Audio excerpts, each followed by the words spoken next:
Hello everyone, so it's not Wednesday, but let's call it a Homebrew Wednesday video. I've got a few things to update you on, so yeah, let's chat some stuff about beer and drink some beer, shall we? Yeah, why not? Let's do that.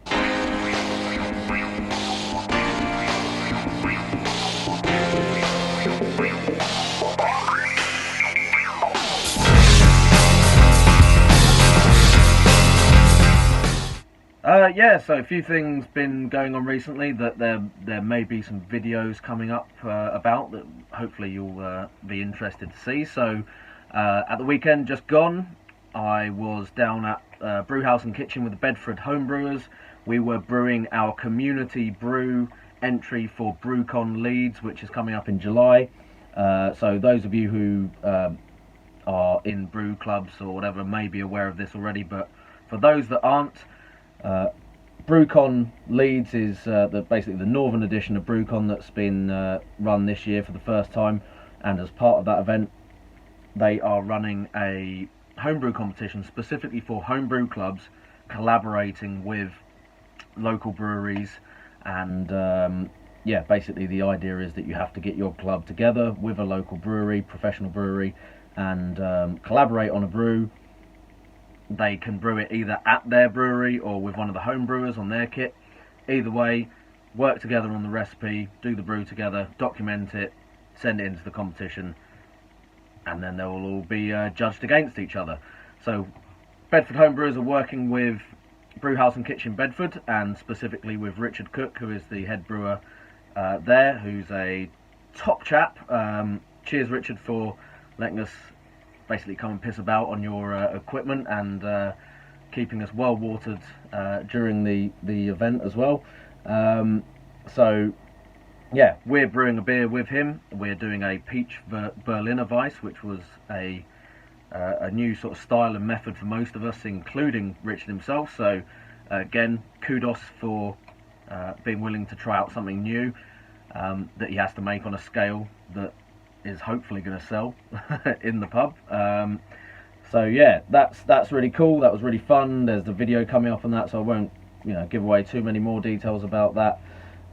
And hopefully somebody from the club will make up to Leeds for the event itself, and potentially maybe even get to see it on the bar up at the Northern Monk Refectory where the event is happening. So don't know if that's definitely going to happen yet, but Simon, who's the guy who's organising that, or one of the guys who's organising that, is hoping to try and get some of the competition entries onto the bar if they're available in keg.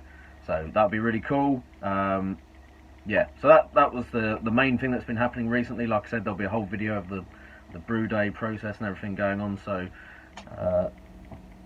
yeah, hopefully that'll be good. And fingers crossed I'll be able to make it up to Leeds myself, although I'm not sure yet, because yeah, obviously a bit of a trek from here, and got to negotiate with the better half and everything to get yet another weekend away on the piss basically, but we'll see. Other than that, few new items of equipment have been arriving lately. You may have noticed in some of my recent videos that I've got a new kettle. So there's an SS Brewtech kettle that I've been using in combination with a Buffalo induction hob. So the old kettle has been relegated to HLT status now, but that's actually working quite well, rather than using that as the kettle. I've also just recently picked up a new stainless fermenter. I will hopefully be doing a review video on that fairly soon, but it's in the fridge behind me, so I don't know if you'll be able to see it from there, but well, you can see the mini keg that's on top of it, and just below that, yeah, so it's an Angel Homebrew Brew Devil stainless fermenter. I've got a lager in it at the moment. First time I've been using it. I'm going to do a separate video about that hopefully at some point. So yeah, a little bit of new shiny in the brewery, and I'm one of about possibly 300 people who've been sent one of the new Inkbird Wi-Fi units as well, which I'm going to do a review for, because yeah, got sent one of those to review basically. So thank you Inkbird for that, and I'll get that review up as soon as I actually get round to swapping out the one that you can also see behind me for the Wi-Fi version to test it out. Yeah, that's about it. Not much else going on brew-wise. Here's a beer that I'm going to try. So I received this from Martin Underwood, and yeah, those of you who follow Norfolk Hillbillies channel may be familiar with the story, because there is a little bit of a story behind this brew. As you can see on the label, it's Dudes, Brews and Norfolk Hillbillies New England IPA. So basically I gave away a kit for my 1000 subs competition, and Norfolk Hillbilly won it, but for various reasons he wasn't able to actually get round to brewing the kit himself, so he decided to pass it on to somebody else, which was very generous of him to, you know, just not let it sit there going to waste and actually send it on to somebody else. Martin Underwood volunteered kindly to take that on, so this is the kit that was originally sent to Clive, that then ended up going to Martin, and then Martin ended up sending on a bottle of it to me, and also a bottle back to Clive as well, which he's already done a review for, so I'll stick the link up for that in the corner. So some of you may have seen this beer on one of the BrewTube threads. I think it was on BrewTube. And yeah, so before I even get it into the glass, you may be aware that this one didn't come out looking quite as you would expect for a New England IPA. Now, lots of people jumped onto that thread and started commenting on it, and I myself was initially assuming that it, based on the colour, must have been oxidised, blah blah blah blah blah. Other people were jumping on saying that that's not actually a New England IPA, it's a Nebraska IPA, blah blah blah blah blah. Various bits and pieces. Remains to be seen. Obviously I've not tasted it yet, but first of all, the whole Nebraska IPA, New England IPA thing, I think is a bit of a red herring, to be honest. From what I can understand, Nebraska IPA, some people may have once called New England IPAs Nebraska IPAs, but it's basically the same thing. It's not a separate style at all. There is not a brown, you know, New England IPA that's called Nebraska IPA. Although that is mentioned on the Malt Miller's description of the beer kit, so it's understandable that there may have been some confusion caused by that, but it's not a thing. Basically it's just, you know, as far as I'm aware, some people may have seen the NE in front of IPA and thought that stood for Nebraska rather than New England, maybe, but there's no, you know, commercial beers out there that I've seen that are called Nebraska IPAs or anything else. So it's a New England IPA, and I believe, based on what I've heard from Martin and what I've seen from what he actually explained on that thread, that it's probably an issue with the malt bill rather than any process, because the important part about what Martin said about this beer when he was making it was that it came out with that colour before it actually went into any of the packaging, so the bottling or whatever. So, you know, unless you've done something really bad, it's not going to get oxidised before it's even taken out of the primary fermenter, I would think. You know, feel free to jump in the comments and correct me if you think differently, but that would suggest to me that, yeah, it probably is something to do with the grain bill as opposed to any of the processes that came after it, because you're not going to be, you know, introducing oxygen to the point where it's changing colour from out of the boil into the fermenter and it's still the same colour. Does that make any sense? I don't think I'm making any sense now. Let's get it into the glass and see what we think. So, yeah, it is bottle conditioned, and I know that that's not necessarily the best option for transporting this New England IPAs either, but it was really well sealed up. In fact, I think Martin vacuum sealed the bottles for this as well before he put them in the parcel. Now the light in here is not ideal for this, but yeah, it looks like an amber beer, so an American amber, quite dark, maybe a little bit brown. It is hazy, I think, because I can't see through that, so it's got the haziness. And on the nose it is quite fruity, a lot of soft fruit flavour coming through there, or aroma even. I'm smelling it, not drinking it yet. I'm not getting any obvious off flavours or that really sweet kind of jammy aroma that you sometimes get with beers that have been oxidised. So it actually smells pretty good, to be fair. And I've got to say, taste wise, it's not really jumping out and saying to me that that's an oxidised beer either. So I'm sticking with the theory that this is a mistake from the supplier in terms of which crystal malt has gone into it. So yeah, it hasn't got the kind of muddy, I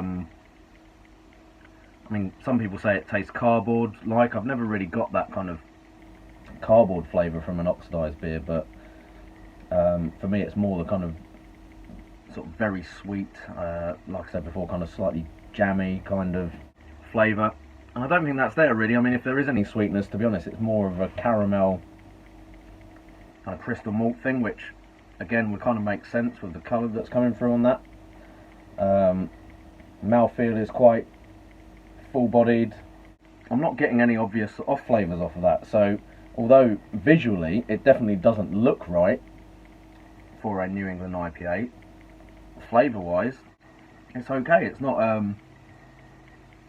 don't think the sort of juicy hot flavours are jumping out of it quite as much as you would maybe want with a New England IPA, but it's really nice and drinkable. So yeah, cheers for that, Martin. Like I said, it's not quite what you would be expecting colour wise. You can't get away from that, but it's got the kind of mouthfeel and body for the style.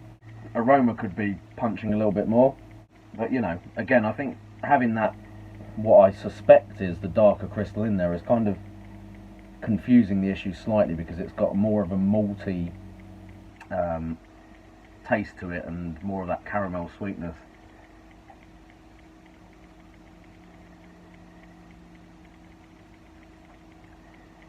So if anything, it's kind of coming across more like a, you know, sort of some of those West Coast IPAs that use quite a lot of caramel malt in them. So it's more of that kind of slightly resiny taste to it, as opposed to just the pure kind of juicy fruit flavour that you might get with some New England IPAs. But yeah, it's fine. I genuinely don't think it is an issue of oxidation on this, because it tastes quite clean and fresh to me. So I think that's a well brewed beer, just with a slightly different malt bill to what is intended to go into it. Yeah, I reckon they've thrown dark crystal in there instead of the I can't remember what exactly is supposed to be in the kit, but caramel or carapils or whatever it was. So again, cheers Martin, and cheers Clive for passing it on to Martin, and that'll be it for that. So the only other thing that I was going to mention is I have been having some issues with my pump. So I've got one of these, which is a magnetic drive pump. It's from Malt Miller. You can get the same sort of pump from various sources. You can order them direct yourself off of China if you want to wait a little bit longer and get them a bit cheaper. It stopped working for me, so I've not had it that long. It's done quite a few brews. Yeah, I was hoping that it would be going for a little bit longer than it has. Took it apart, so you know, if you've got one of these pumps, you do need to take them apart and service them fairly regularly. Even if you are cleaning and running cleaning solution through them and all of that sort of stuff, crap will build up in these and get you know, wrapped around the impeller and so on. So I will show you what the problem was that I discovered with this. So just removing the screws off the metal top here. So take those out, don't lose them because they're quite important. Then you can pop off the metal top, and inside the pump, that is your impeller. You will find a rubber O-ring, and then the actual cup that the impeller sits in. So that does come out. And then the actual magnetic motor head, or whatever you call it, which is the bit that actually spins around and drives this. So there's a magnet in both of those. That's how it works, yeah, but obviously through the other stuff that keeps the liquid out the inside. So I tried running it basically. Well, let's go back a bit. The problem was, when I was running it, this would kind of seize up, so the pump would just stop running. I'd hear it kind of whirring, but no actual pumping happening. Couldn't work out why it was. Kept kind of cleaning it and restarting it. Seemed to like work when I restarted it or switched it on and off. Eventually took it apart and had a little bit of a closer look at it, and realised that if you look there, the impeller had got a bit chubby. So yeah, if you can see there, hopefully that's focusing on that bit. It seems like the magnet inside this has actually, you know, probably got some sort of water into it or something, and has swollen up and actually made this whole bit expand. So the problem was, and you can kind of see where it's been grazing on the inside of the pump there,